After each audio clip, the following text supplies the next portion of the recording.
Hello, my scary friends. I'm afraid of those eyes. Be sure to subscribe to my channel. I met Gabriel in freshman year of college, in the lecture hall of my Foundations of Drawing class. It was the first day of school. None of us knew each other. There were two left-handed desks crammed into the first row, and we were both lefties. Sometimes becoming acquainted is as simple as that.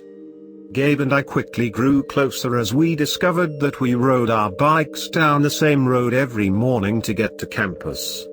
We both ducked our heads in quiet embarrassment when models posed in the nude for our figure drawing class. We both showed up to the corner cafe 2 blocks from the dorms at duskfall. Gabe loved people watching, just gazing out at the slowly darkening street until the wisps of steam coming off his mug petered out and the streetlights flickered on. I sipped my spiced coffee and doodled in my sketchbook. When a year went by and fall came back around and we didn't feel so much like two little boys lost in a bigger world, we moved out of our respective dorm rooms and got an apartment together. Gabe had the tiny room in the back with the ratty carpet, I slept on the couch, and the kitchen table was for drawing. Our landlord was a cranky old woman, and if nothing fearful and unusual ever happened, I'm sure she would have kept our security deposit for staining the glossy wood with paint. Looking back on it, I was friends with Gabe for a remarkably long time before I noticed anything unusual about him. When I finally did come around to it, it happened entirely by accident. I remember that it was a cold Monday morning that teetered on the edge of winter. Having just gotten out of bed, in my groggy, half-asleep state, I staggered to the bathroom and opened the door without thinking. It knocked into something before it could open all the way and I heard Gabe's slightly muffled yelp. Realizing the bathroom was occupied, I stammered an apology and began to close the door when I caught a glimpse of the mirror. By all means, from my position, I should have been able to see any occupant in the bathroom. But all I saw through the mirror were the white tiled walls and the towel rack. "Gabe?" I said carefully. There was no answer. My brain rationalized that I had misheard his voice, and I pushed on the door again. Something shuffled inside the room. Then the door swung open all the way. A chill went down my back. Gabriel was standing in front of the sink, holding a razor with his dimpled chin draped in white foam. His eyes stared straight ahead, and in the gaps in the shaving foam, I could see that his lips were tense. I glanced at the mirror. The bathroom reflected in it was empty.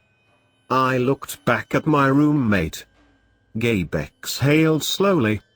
"Act like everything's normal," he said quietly. He turned his head and I flinched. His eyes settled on mine and he gazed at me steadily. "Please," he said. "Let's not talk about this again." I clutched the doorknob. "Okay." I swallowed the cold lump in my throat. Then I nodded stiffly.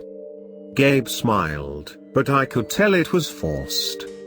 I backed away from the door and gently pulled it closed. Then I went to my couch and sat on it cross-legged, staring at the floor. 5 minutes later, Gabe came out of the bathroom, cleanly shaven. "You can use the bathroom now," he said. He was smiling a real smile this time. Like everything was okay. "Leo?" I stared up at him. His eyes softened with something resembling pity. "You look like you've seen a ghost. You okay?" I fidgeted with my blankets to get the cold sweat off my palms. Then I managed the best nod that I could. "Yeah," I breathed. "Yeah, everything's okay." Gabe never brought the incident up again. I did my best to act like nothing was unusual, but I couldn't help but steal glances at car windows and polished storefronts whenever I walked with him, shuddering when I saw only myself in the reflection. No mirror or glossy surface could show me the image of my roommate. Not even the puddles on the roadside after the cold winter rain. "I wish you would tell me how," I said one evening, as we sat at the patio table of our old corner cafe. Gabe's shoulders slumped ever so slightly and he took his eyes off the dusky blue street. "I don't know what you're talking about." "I know you do." That morning, when I looked in the bathroom mirror, I flicked my wrist a bit too quickly, a careless stroke on my toned grey sketchbook. My pencil snapped at its tip. Gabe rummaged in his pocket and handed me his pocket knife, and I used its tiny, iridescent blade to slowly sharpen my pencil, exposing the soft lead again bit by bit. When the silence became unbearable, Gabe finally let out a small sigh. "I'm no different than most, Leo," he said. "Think of it as the difference between having brown eyes or blue eyes. Either way, you can be a perfectly regular person." "But..." Gabe smiled slightly. "Let's act like everything's normal, okay? I know it's selfish, but it makes me happy." I wanted to protest, but Gabe began to stand up like we were done talking. I reluctantly followed, and we walked home in silence. The following Tuesday, 3 buildings on campus were evacuated and shut down from a reported bomb threat. One of them was where our drawing and composition class was supposed to be, so Gabe and I got a fortuitous afternoon off. I drove the 2 of us to a nearby burger joint to get lunch, and as we sat at the old-style diner table with classic 80s rock playing on the overhead speakers, I slid my basket of garlic fries to him. "You should try it. It's really good." Gabe stared at me strangely. "What?" I asked. He sat back against the shiny red seat back, pushed up his glasses, and crossed his arms. "Leo, why don't you trust me?" I felt my face flush. "What do you mean?" "Don't try to play dumb. Did you really think I wouldn't notice you wearing a crucifix on a necklace? You never wore jewelry before last week." My hand scrambled to my neck without my permission. The neckline of my t-shirt hung lower than I expected. The tiny silver cross dangled just above my collar. "What do you think I am, Leo?" Gabe smiled sadly. "That's a little funny," he said. "That you believe in fairy tales. You're a college student, and you think your roommate might be. It's not like that." Gabe reached over, took a garlic fry, and ate it. Some part of me, deep down inside, twisted in excitement and fear.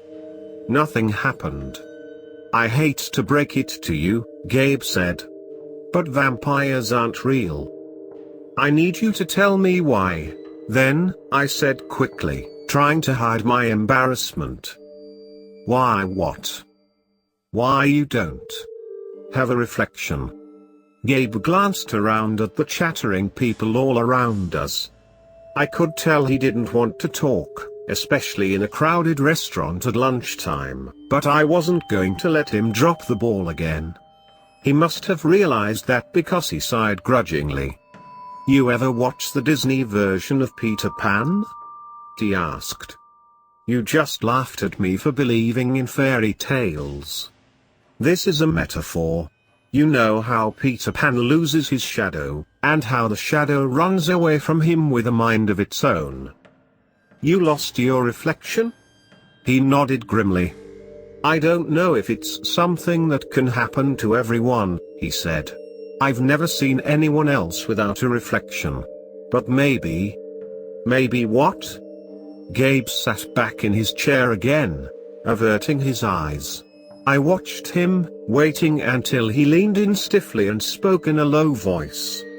Maybe I'm not so special, Leo. Have you thought about that? Maybe all reflections are creatures of their own, and they just haven't come out of the mirror yet. There is a thin line between shy and fearful. Gabe was shy, but I had never once seen him afraid. At that moment, for the first time, I saw fear in his eyes. His apprehension scared me. He took in a short breath. When he opened his mouth again, his words came faster, one after another. Maybe everyone's reflections are always watching from the other side of the mirror, he said. And when you're a terrible enough person, they get fed up and then they crawl out of the mirror, and close their hands around your throat and choke you until you're half dead, and whisper nightmarish things in your ear to haunt you for the rest of your life, and run away never to be seen again. Ever. I stared at him, wide-eyed. It's not true, I muttered. Is it? Did that really happen? Gabe said nothing. I wanted to believe that he was lying, that this was all somehow an elaborate prank. But Gabriel had no reflection, and I couldn't deny what I had seen. Gabe quietly cleared his throat, took his elbows off the table, and fidgeted with the case of his tiny iridescent pocket knife. I've said too much. Why did your reflection think you were a terrible person? Leo, please. Let's act like everything's normal. Everything isn't normal, I said, my tone verging on a plea. What did you do? I don't want to talk about it. What did your reflection tell you? I don't. I flinched. It wasn't like Gabe to raise his voice. From a table across the aisle, a couple of kids looked at us curiously. Gabe averted his eyes. I don't want to talk about it, he said. I did something I wasn't proud of, okay? But what's past is past. I wish you would think of me as the perfectly normal person that I am now. I had trouble sleeping that night. I tossed and turned in my blankets, drifting in and out of vague nightmares that I didn't know the beginnings or endings of. I kept thinking about what Gabe had said. My mind went in circles speculating on what terrible thing he could have done to make his reflection come after him. I chastised myself at every turn for entertaining such a ridiculous idea, that reflections could be sentient entities and that they could crawl out of a mirror to this side of the world. Yet my breath was still tinged with the scent of garlic because I had been too scared to stand in the bathroom to brush my teeth. It felt like my eyes in the mirror were watching my every movement. It must have been well past midnight when I heard the kitchen window slide open. There was soft breathing. The sound of careful footsteps on the tiles. The shuffle of cloth. And after a short pause, the horribly familiar sound of one of our large kitchen knives sliding out of the wooden knife block. Perhaps it was the wintry air coming in through the open window, perhaps it wasn't, but a sinister cold feeling settled at the back of my neck. I laid on my couch, paralyzed. Quiet footsteps made their way out of the kitchen and began to approach. When they came close, in a momentary feat of courage, I opened my eyes in slits from between my blankets. The diffuse glow of the streetlights illuminated a single, unmistakable face. Gabriel. Except it wasn't. Even in the dim lighting, I could see that everything about him was simply wrong. His ever-present cable-knit beanie was gone, and his dark hair hung in damp uncombed tufts. He wore a torn grey jacket with its collar flipped up. His glasses were the thin wire-rimmed ones he used to wear in freshman year. He held our German chef's knife in his right hand. The right-handed Gabe hadn't noticed that I was awake. As I laid frozen in my blankets, he slowly turned away and began walking toward the back of the apartment. Desperately praying that the intruder couldn't hear the blankets shifting on my body, I reached out to grab my phone from the coffee table. But before I could try to call the police, before I could even wrap my trembling fingers around my phone, the footsteps disappeared into the carpeted back room. The next thing I heard was Gabe's scream. Without thinking, I threw off my blankets, stumbled to my feet, and made a mad dash for Gabe's room. I slammed my palm on the light switch and was greeted by a scene out of my nightmares. There was so much blood. For a moment, it was all I could see. Blood spattered on the silvery wallpaper and on Gabe's proudest and most beautiful paintings that he mounted on black cardstock and hung on his wall. Blood all over the cozy twin bed.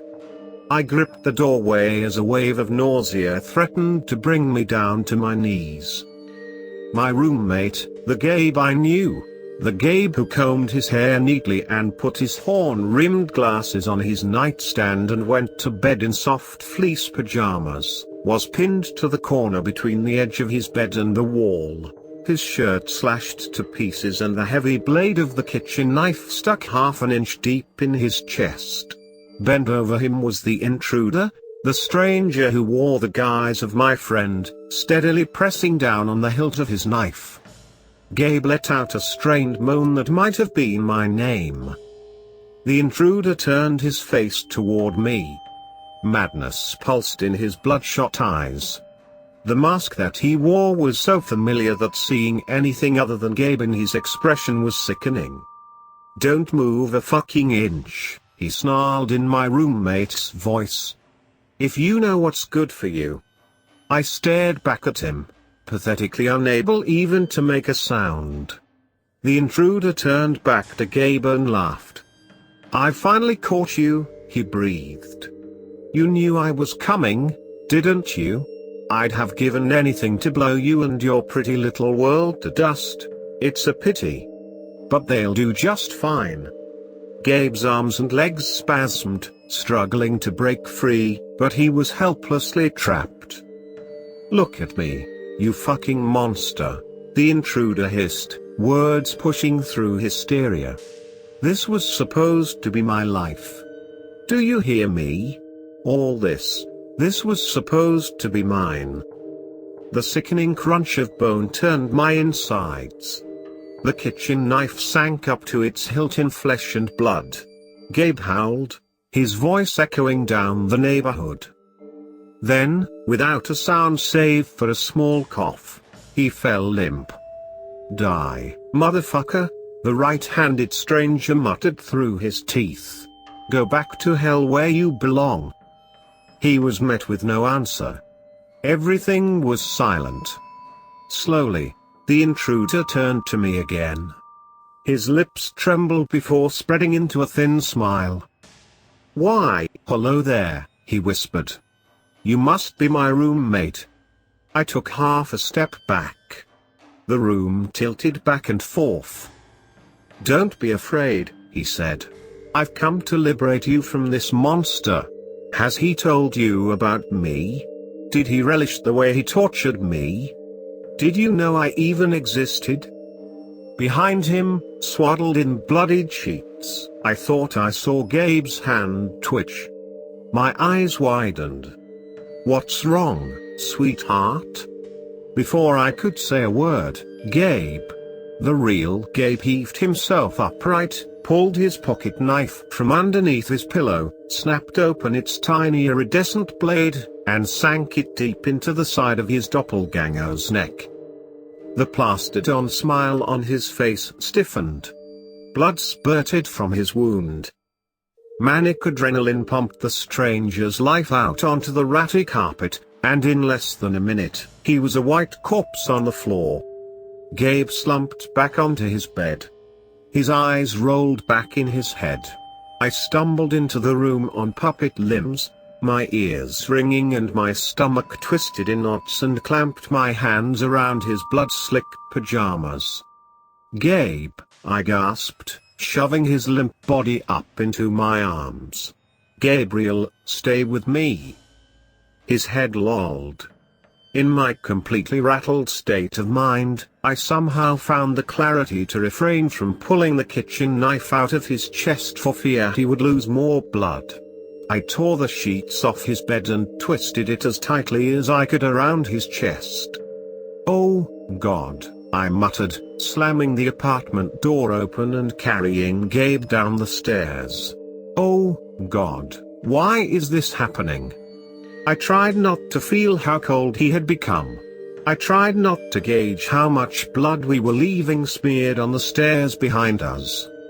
I especially tried not to look at where the knife had pierced his flesh, square in the middle of the chest if not for its slight, very calculated tilt leftwards, broken clean through the ribcage.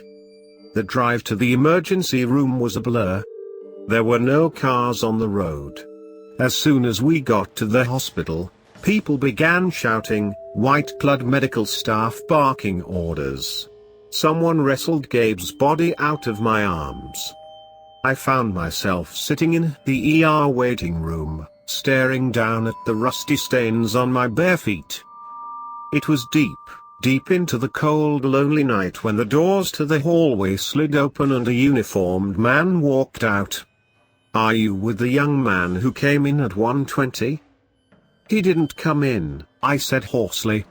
"Is he alive?" "The doctors are working on him right now," he said. "I wanted to ask you something." "Working on him, as in he can be saved?" The man pursed his lips. "Is Gabe alive or not?" I snapped. "He is." My shoulders relaxed. Just a little bit. I breathed out and sat back in my chair. "It's actually about that," the man said. "About what?" "About your friend being alive. Are you aware of anything unusual about him?"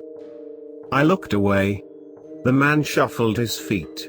When I looked back at him, he looked nervous, like he expected me to say something terrible. "It's nothing unusual," I said. "Treat it like everything's normal." When I finally got to visit Gabe, he had regained enough motor control to sit up and draw again. For a long while, I just watched him sketch on his lap. "I'm sorry I couldn't do anything," I said.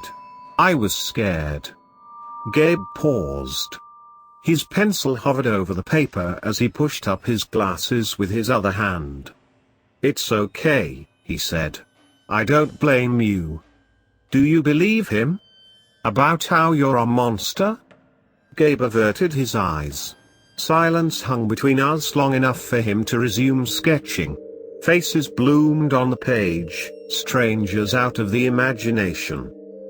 "The doctors told me something," I said.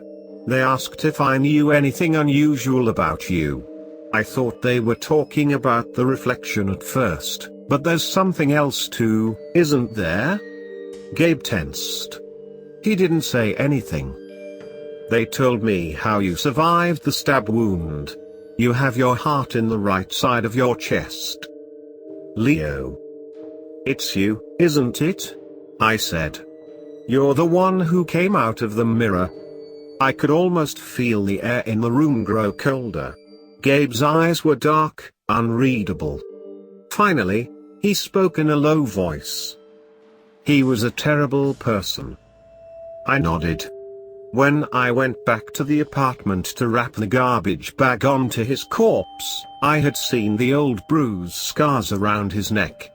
The shadows under his eyes from being haunted by supernatural wrath. Everyone around him was miserable, Gabe muttered. Miserable, or dead. He was a maniac. I should have killed him when I first had the chance. "He's gone now," I said. Gabe nodded. Then he took in a shaky breath. "I killed him," he said. "I killed a person, Leo. What am I gonna do?" "We'll figure it out," I said, as reassuringly as I could manage with a dead body rotting back in my apartment. Gabe smiled weakly. "Figure it out," he repeated. "Yeah?" He let out a small chuckle and shook his head. The movement made him sway, and I rushed to help him lie back down on his soft white pillow. "I came out because I wanted to meet humans like you," he said quietly. "Humans who deserve to know the better half of me." Outside, in the distance, the wail of police sirens began to fill the morning fog.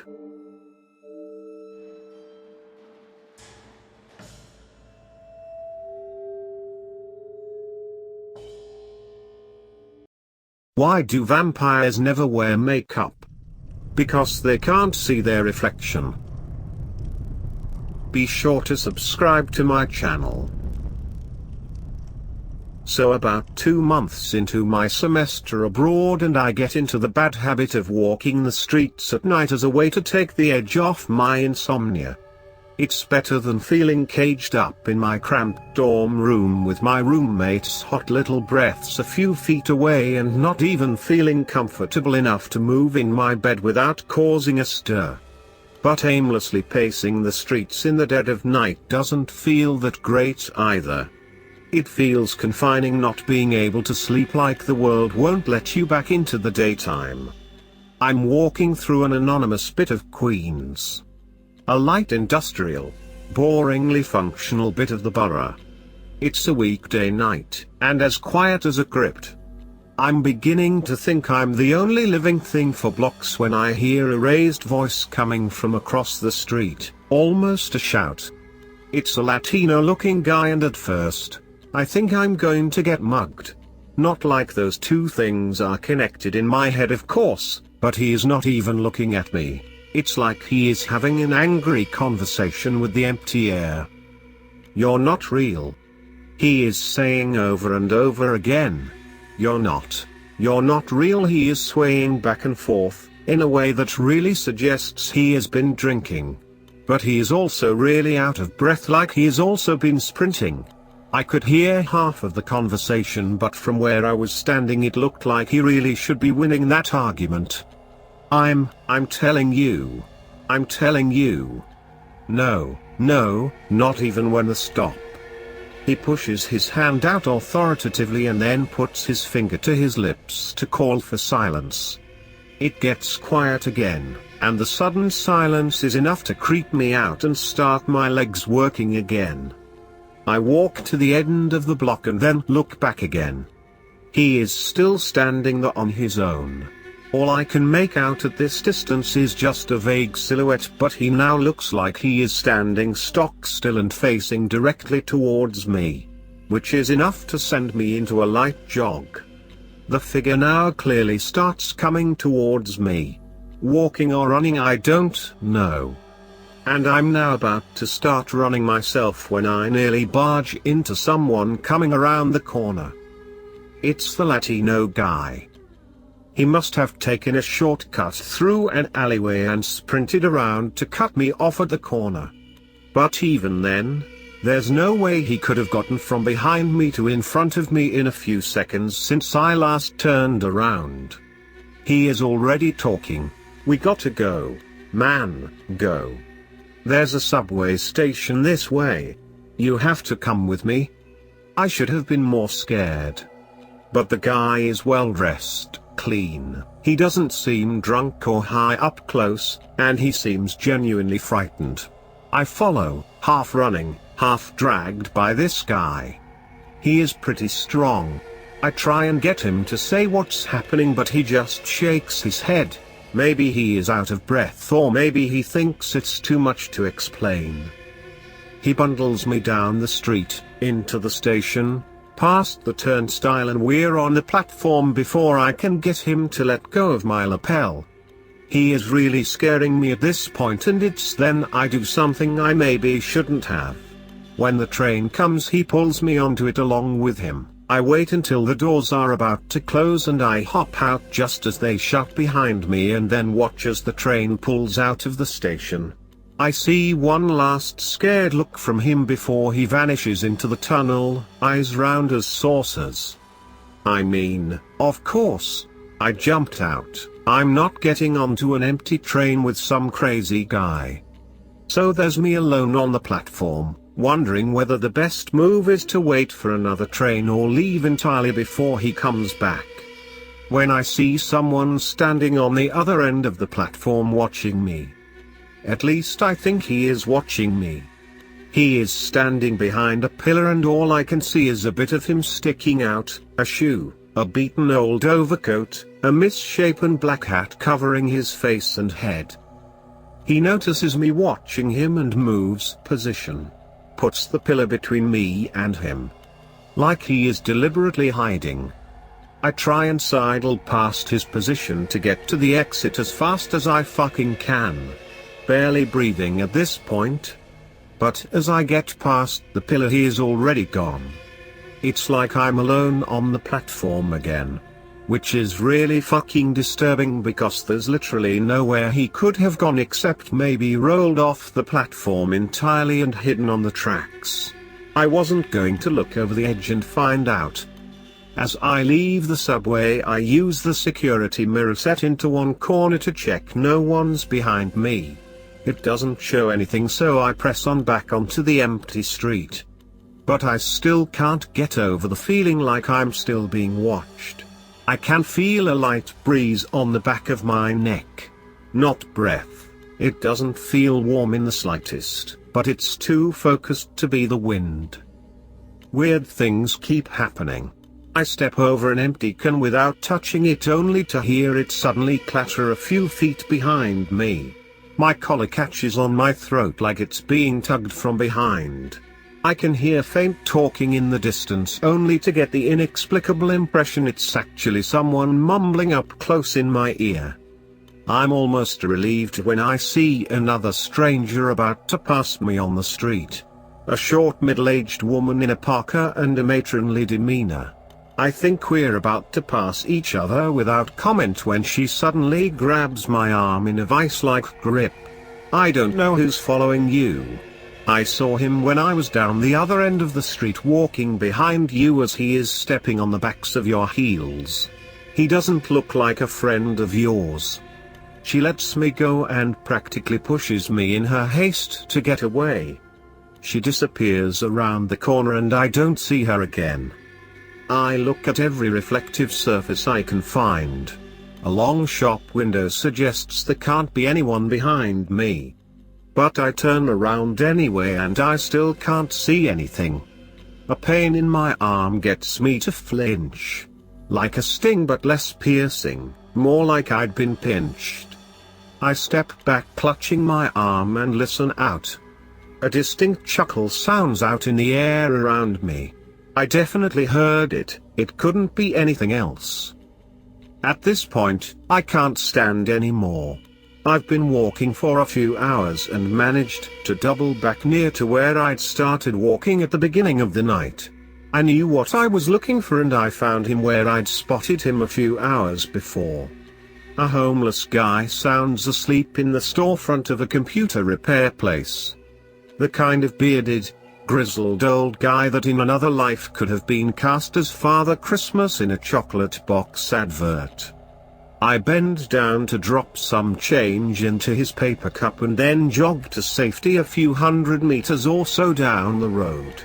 I test the air around me trying to feel any kind of presence in the air or near me but there's nothing. I look back and see the homeless guy standing up. His arms are hanging loosely like a rag doll. His head lolling, his body bobbing and ducking in a very disturbing way. It was some strange dance he was doing. Then I notice his feet are trailing along the ground.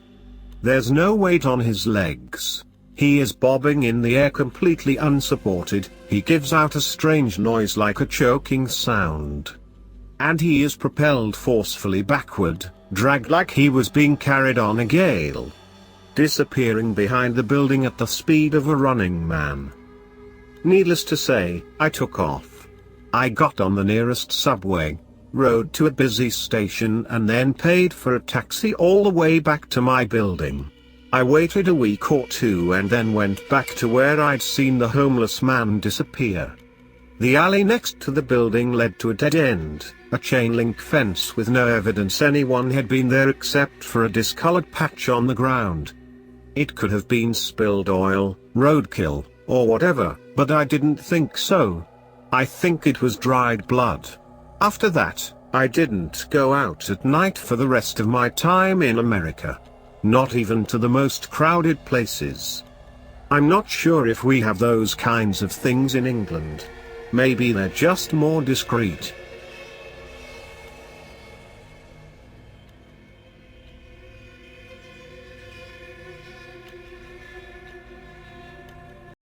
Hello, my friends. Hey vampire, you like blood, but I want a beer. Be sure to subscribe to my channel. It was hard growing up. Mom and Dad worked dead-end jobs in a town that wasn't exactly kind to people of our color. It wasn't uncommon for us to wake up and find a house had been vandalized, hateful words plastered onto our walls with spray paint. My dad just painted over them, better to just look away. Like stickers with warm water, they came off easily, but the damage was already done. We were unwanted by almost everyone we ever talked to, an enemy decided by something we couldn't control. It would have been easy to become bitter, hate the world for the hand it dealt you, but that's not what Grandma did. We were living in a hell of our own. The house fell apart around us. My parents worked all day just to have it all go towards paying off our growing debt, and our entire lives were attacked by people we didn't even know. But Grandma took everything with a smile on her face. She made it work. My grandma practically raised me. A day never went by where I wasn't by her side. We were inseparable since birth, Mom said. The moment Grandma held me for the first time in her arms, I never let go. She was my favorite person in the world. A world full of things out to get me. She was different. She taught me to sing and dance, ugly and loud like nobody was watching. With her, every night was a special night. We would make forts out of couch cushions and spend the night in them, eating popcorn and watching movies, blocking out the world that was so rude to us. Mom and Dad both worked late, so Grandma and I had the whole house to ourselves, plenty of room to play dress up and hide and seek. The one thing I remember the most about her was her love for food. Every weekend she would have something cooking. Pies and brownies were her favorite. She said the sweetness made her happy. It made me happy too. Everything that came out of her oven was absolutely perfect.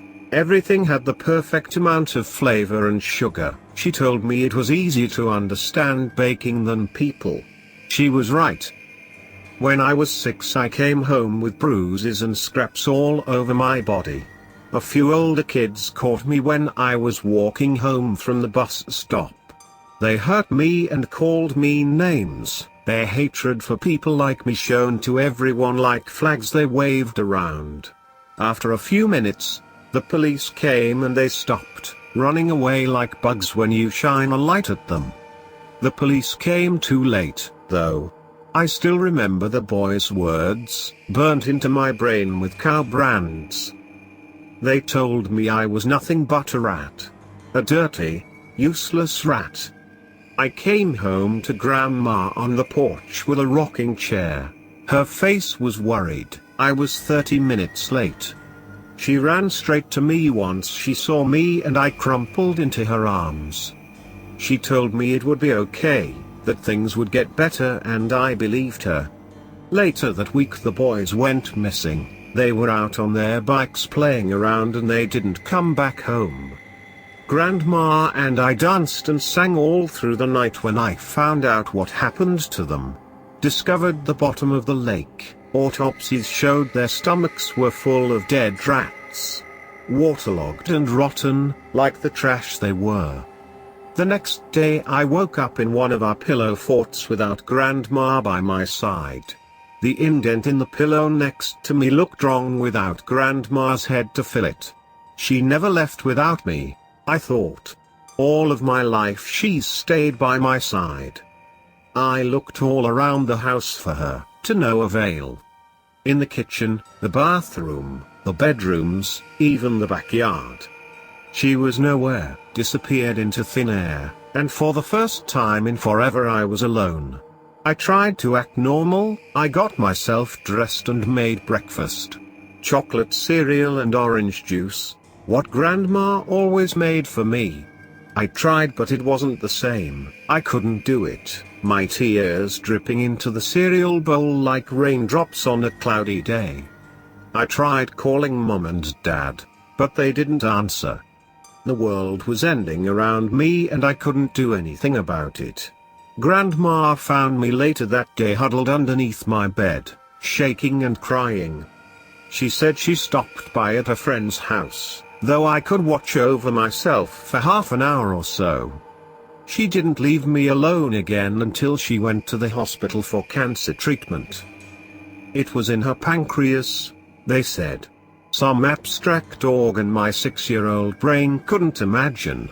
All I knew was that it was killing my grandma, faster than I could keep up with. I went from never leaving her side to only seeing her every weekend, each time sicker and smaller than before, a shell of the person she used to be. But despite everything, she still had a smile on her face. It was a month after she went to treatment. The doctors said she was putting up a good fight. I was coloring a coloring book in her lap while she sang to me, the two of us lying in the hospital bed. Some old sitcom was playing on the TV. Grandma said she liked the white noise. I could watch you color those flowers forever. She said, a smile on her face. I just nodded. Please don't leave me, Grandma. Can I stay the night? I asked. My words lingered in the air. Grandma's eyes were closed like she was thinking. I don't know if there's room for you, sweet pea. You've gotten big lately. She tried to tickle me, but I pulled away. That's fine, I have things to do at home anyway. It wasn't fine. Oh, sweetheart. That reminds me. I left something in the basement for you. Before I had to come here. It's something special. You'll know it when you see it. What is it? You'll see, my baby. I'm sure it will make you happy, though. I looked up at her and she gave me a kiss on the cheek. I woke up in my parents' car. The sun was set and a light rain sprinkled outside. We were driving home. I must have fallen asleep in her arms. Please don't be the last time I see her. Before we got home, my parents stopped at a gas station. Stay in here, sweetie, we have to get gas. My mom kissed my cheek. Her tired hands played with my hair. Goodbye, Mama, I said, still drowsy from sleep. I watched the hours pass in that car. My parents never came back out of the gas station. In fact, nobody came out. Everyone had vanished when I wasn't looking. I was alone again. The once bustling gas station was now completely empty. The cars around me were now empty. Almost as if the world around me had been completely frozen. Lost to time, I suppose. I looked outside the windows for what seemed like hours. Not once did the clock change. 12:40. Those numbers stared at me like dead eyes, all-knowing yet not moving. Gone from this world, taken away to someplace else, somewhere far away. A silver crow flew down from the sky, its eyes red, like a sniper laser. They fixated on me. A flash of smoke appeared around the bird, and when it cleared, the crow was gone, replaced by a man in a red. He was shorter than any person I had ever seen, smaller than me even. He wore his long black hair in a tight bun, so tight that it looked like his skin would break any moment. His eyes were a deep yellow. A sickly yellow, and they looked straight at me. He moved to the side of the car and pressed his face against the window. Let me in, he mouthed. I shook my head.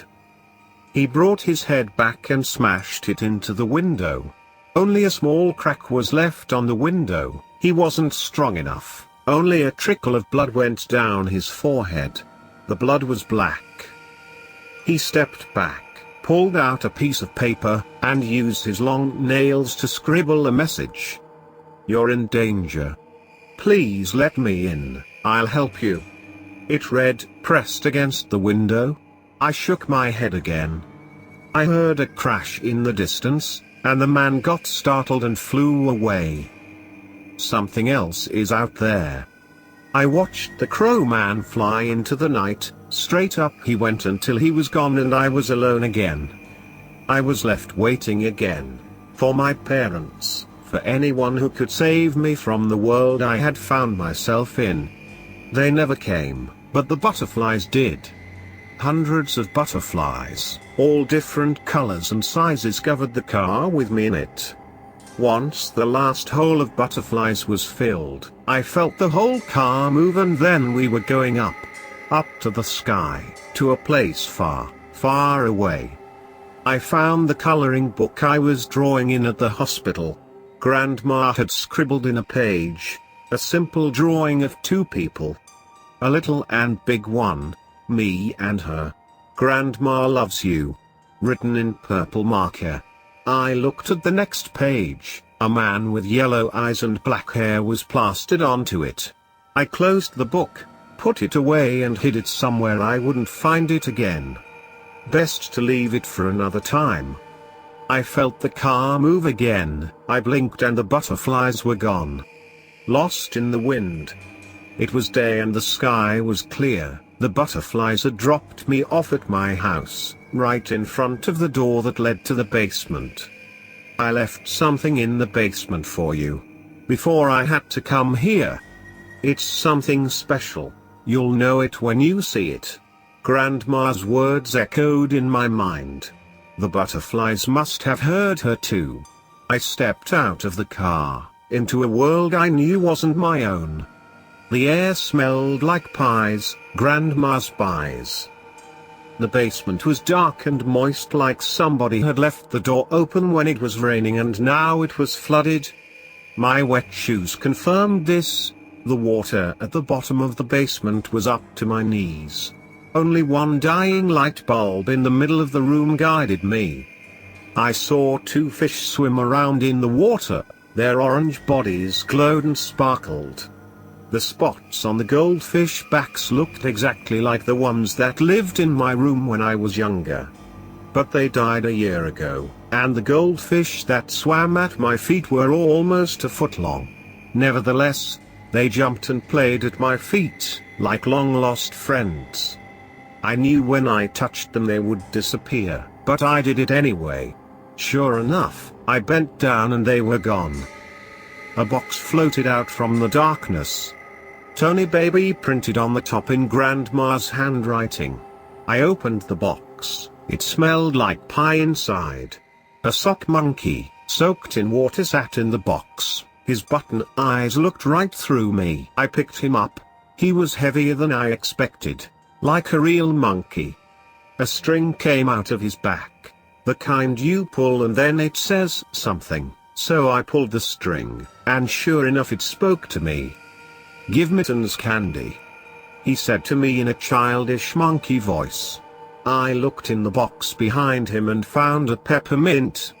He had a hole in his head, where his mouth should have been, so I pushed the mint into his mouth and closed it. "Thank you." His head snapped up. "Hello, young one, I am Mittens. You fed me, so now I will help you do anything that is possible. Just give me the words and I'll start." He sat attentively. I thought for a moment. "You'll help me do anything?" "There are a few things I can't do, but we'll cross that road when we come to it." I thought more. "Can you help me make my grandma better?" I asked. "That is something I can't. Your grandma isn't the kind of sick that people like me can fix."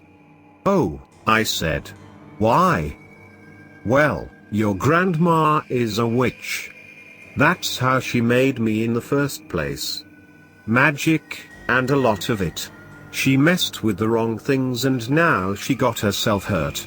I can help you minimize her suffering, give her a better life for how long she has left. But I cannot save her. Only you can do that, he said. A crash echoed from upstairs and we both jumped. The smell of pie had grown to fill the whole room.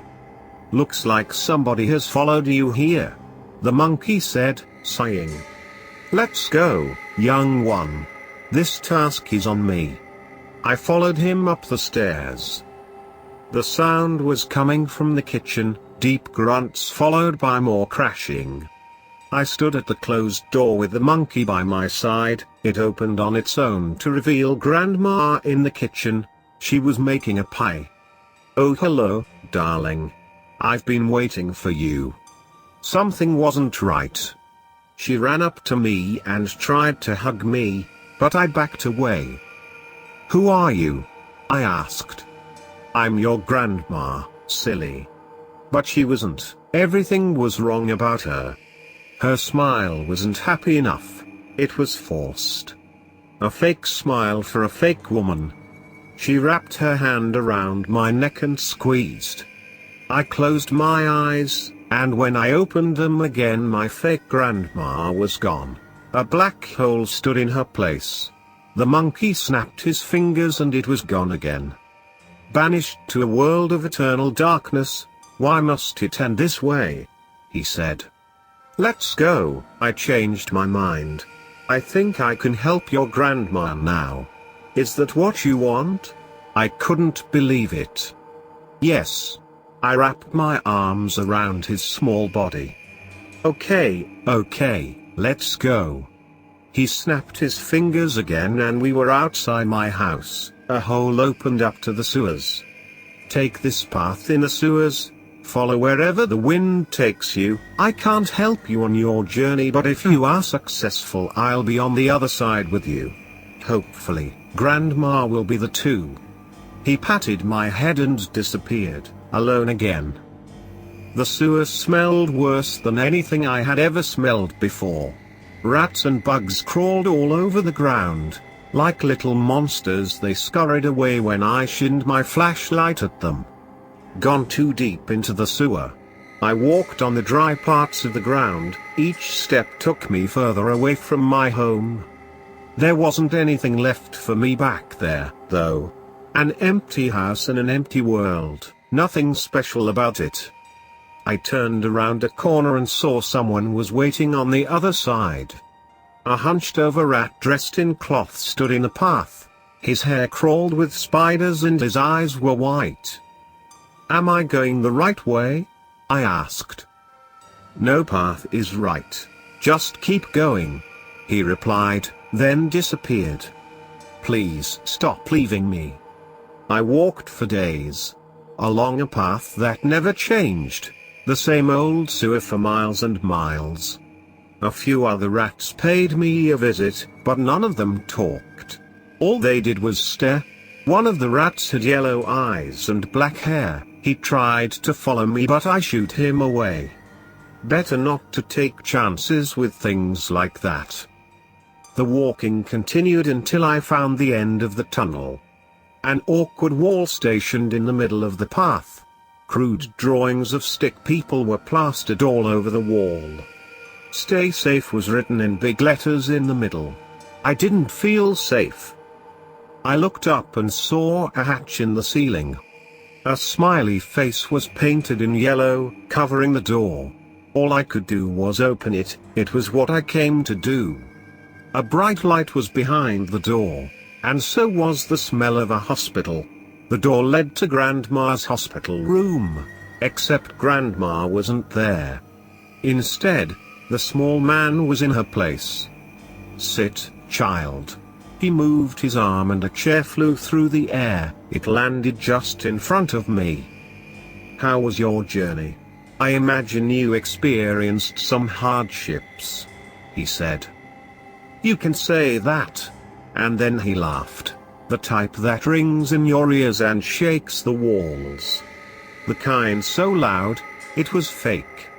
My name is Wade Maddock Riddle, the ruler of the underworld, but you can call me Mr. Destiny.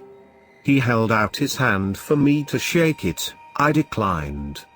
His fingernails were cut all the way past the skin, so deep that dried blood lingered on his fingertips. Very well, then. I suppose I wouldn't want to shake my hand either. Let my grandma go. This caught him by surprise.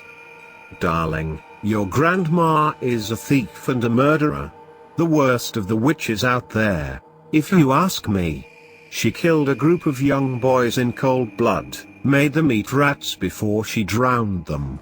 He laughed again. Honestly, she's a rat herself if you ask me. Truly nothing good about. I stopped him. Take that back, I said. My blood was boiling. Oh, it seems like you can't handle the truth. Very well, then. No matter what you do, your grandma is out in the real world in a coffin. She died last night when you fell asleep in her arms. I heard that you accidentally pulled some tube or something and killed her. Don't worry though, the death you gave her was much better than the one I would have given her. He chuckled. He had been getting closer with each word. His face now inches from mine. I brought my hand back and slapped him across the face. You little. And then he was choking, violently and long. Like a wild animal. He flopped all around the room. His choking growing louder and louder until I thought he was going to explode. Then just as I saw his body rip at the seams, his mind tear to pieces, the sock monkey tore a hole through the man's neck and dug his small body out. The man collapsed onto the floor and melted into red goo. The last thing he did was to look up at me with those rotten yellow eyes, and then they closed. His body soaked through the floor until it was gone. He was going to kill you. Mittens said. He was a vampire, one of the most deadly of his kind. Had a knack for killing kids, too. My guess is you would have been stuffed with rats until you exploded, just like someone else you know. Where is Grandma? I asked. Somewhere far, far away. I can take you to her. Would you like that? I nodded. Okay then. He snapped his fingers and then I woke up in the faraway place Grandma was. I was in her arms, just like when I fell asleep in the hospital, except instead of being in the hospital we were home. Are you awake, sweetheart? You've sure slept for a while. Would you like me to make us breakfast? She asked. I think I can make it today. You wait here. The first place I went to was the basement. The monkey was gone, only a paper was left in its place in the box. Be safe, it read.